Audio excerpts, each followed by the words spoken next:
What's up, Pyromaniacs? As you can see, we no longer have our farm here. I decided to make a quick little adjustment. And as you can see, we've got the little pipe running in from outside. And it's going to still be coming in here. And there's the door. I want to give you guys a slightly better look at our new massive farm. Now, I did a little research on the internet. And hopefully this information is correct. Some of it has been right, some of it has been wrong.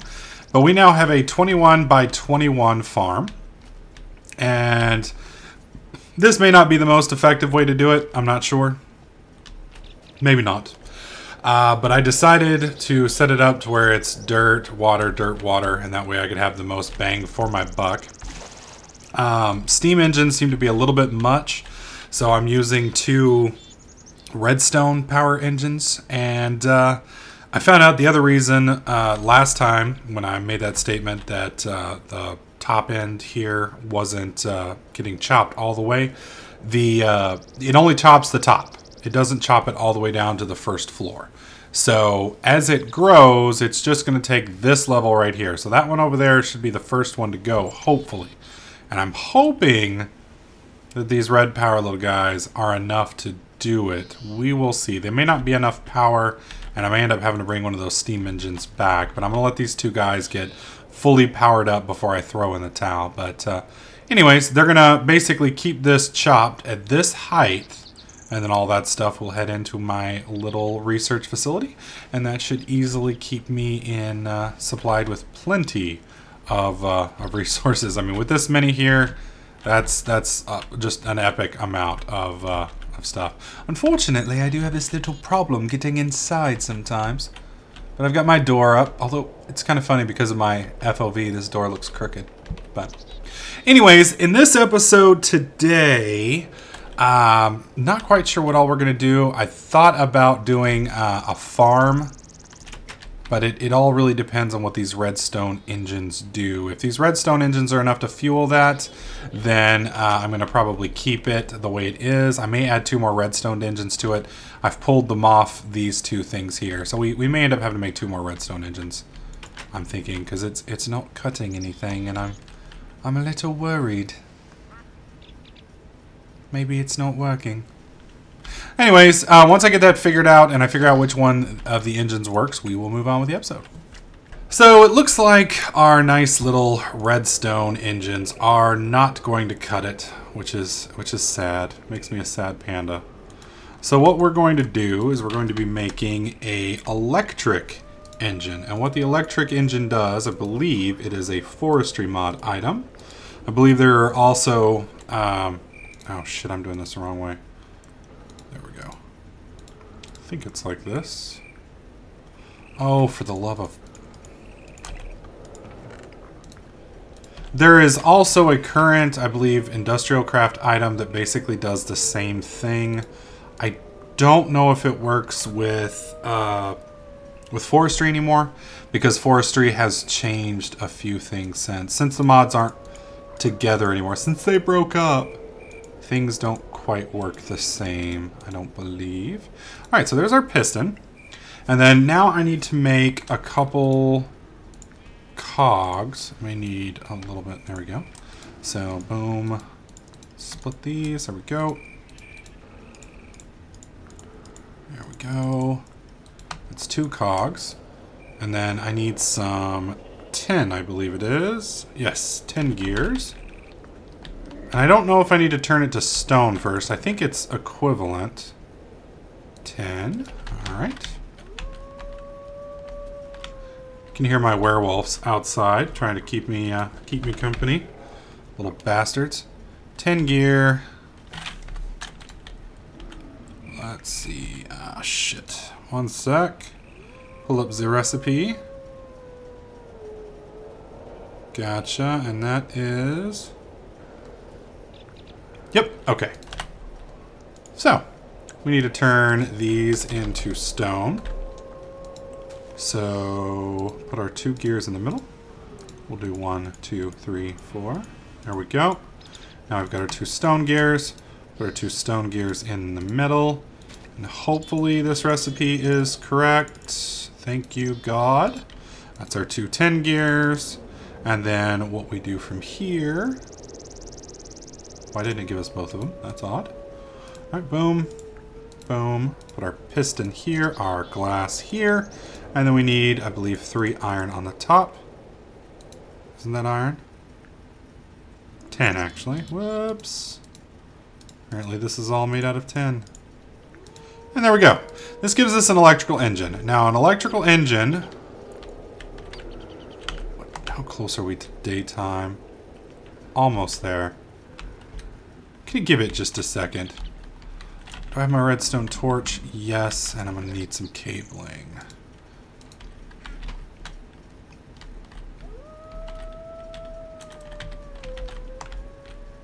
And sun is officially up.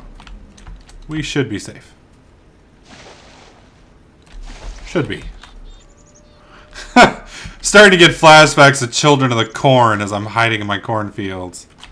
It's not the kind of flashback you want to get while you're going to work in the farm. Now, this engine, regardless of whether or not it's on or not, needs one of these.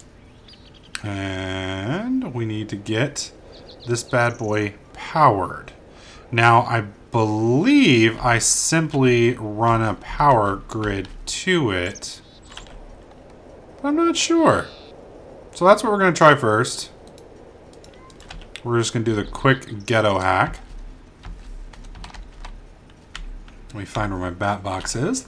Bat box is right there. We're going to go ahead and... Of course I can't go through there. Where's my big badass axe? Alright, so... There we go. That's going to let me see where we need to go. Boom. Hopefully it's not too terribly positioned. Whoops. Alright, that's not terrible. And what we're just basically going to do... Like I said, this may not actually work. Okay. I'm pretty sure this is going to kill this whole thing. So what we're going to do is we're going to step it over one. Because we can do it through the water. Well, not through the water, but over the water. And it shouldn't mess with things. So let's go ahead and snap him there. And it looks like we're going to be moving our engine over one. Which is fine with me. I'm not really necessarily attached to that side. I don't think we're going to have enough cabling length. We might.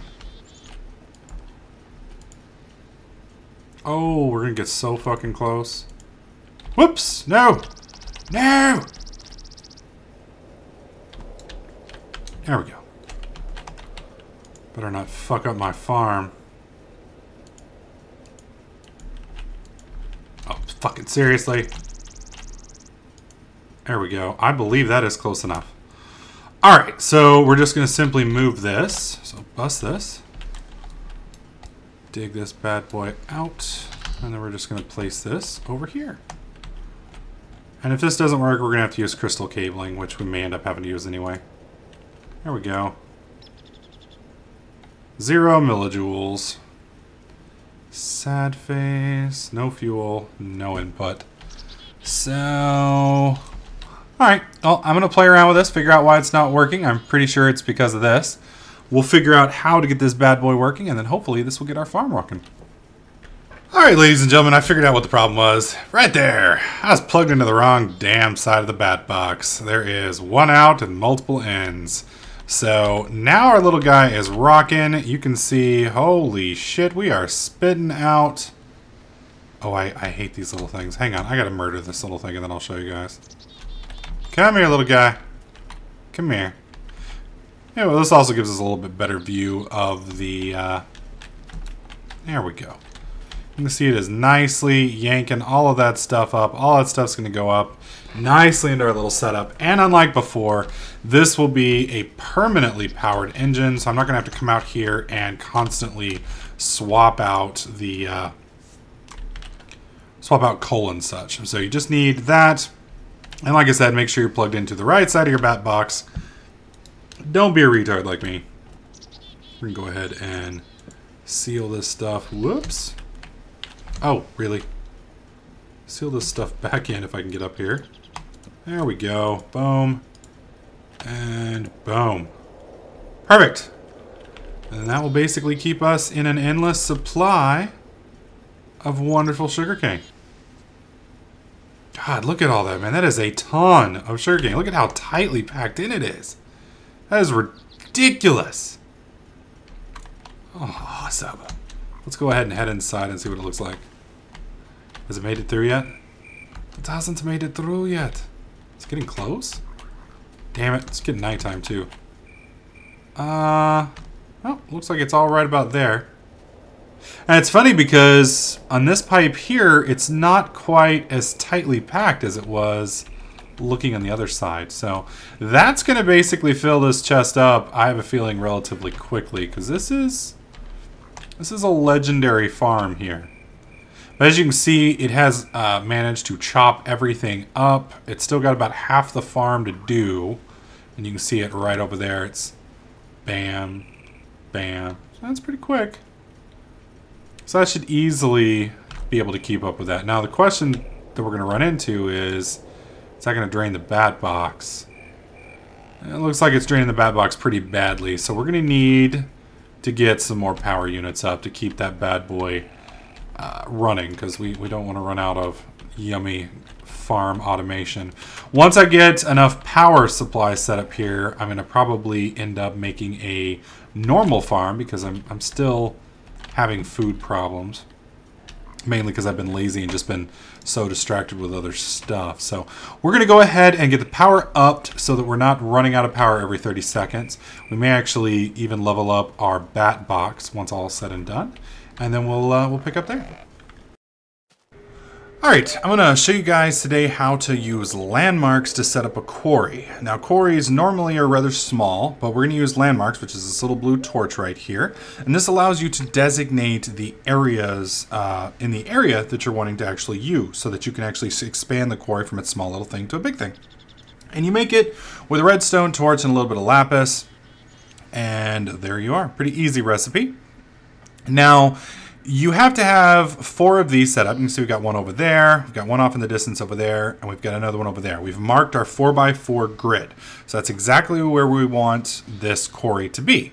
But you have to power the landmark with redstone. You can see these little blue lines, and they mark where we're going to be going, and they touch the other landmarks.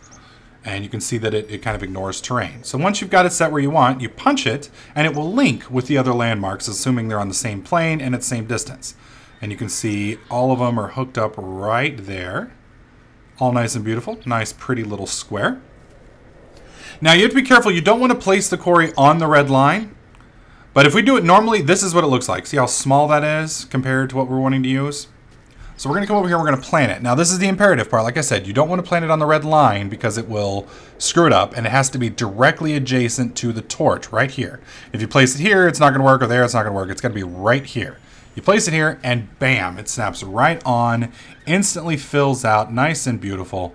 And then you just got to power it up. Now, one thing you want to make sure you want to go around and collect all of your torches, because it usually pops the torches out of the dirt. And, you know, lapis and redstone isn't really all that expensive, but, you know, there's no reason to abuse them and lose them if you're going to be doing this multiple times. So this is how you set it up here. You know, you can do these, I think, up to 64 by 64, which is pretty damn big. I mean, that's pretty massive. I think that's 4 chunks. Yeah, that's 4 chunks by 4 chunks. So that's pretty big amount of space, and it will dig all the way down to bedrock. But you want to make sure you put some water in here because it will stop at lava. Anyways, in the next episode, I'm going to show you guys how we get this set up. Hope you guys are liking this series. If you do, please click that like button. Make sure you subscribe so you don't miss out on any of my other videos, tips, tricks, and guides. And I'll catch you guys in the next clip.